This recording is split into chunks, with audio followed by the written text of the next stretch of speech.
નમસ્કાર, આપ જોઈ રહ્યા છો નેશન પ્લસ ન્યૂઝ. હું છું આપની સાથે હિતલ.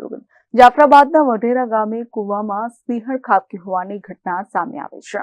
જાફરાબાદના વઢેરા ગામે કુવામાં સિંહણ ખાબકી હોવાની ઘટના સામે આવી છે, જેમાં વઢેરા ગામે 2 વાગ્યાના અરસામાં 35 ફૂટ ઊંડી વાવમાં સિંહણ ખાબકી હતી. આ ઘટનાની જાણ આરએફઓ સહિત વન વિભાગની ટીમને થતા સ્થળ પર પહોંચી હતી. સિંહણને કુવામાંથી બહાર કાઢવા રેસ્ક્યુ ઓપરેશન હાથ ધરવામાં આવ્યું હતું. ત્યારે વન વિભાગે પિંજરું કુવામાં ઉતારી સિંહણને સુરક્ષિત રીતે બહાર કાઢવામાં આવી હતી. વન વિભાગને સિંહણનો જીવ બચાવી સુરક્ષિત રીતે બહાર કાઢવામાં સફળતા મળી છે. Dharmesh Mehta, Nation Plus News, Rajula.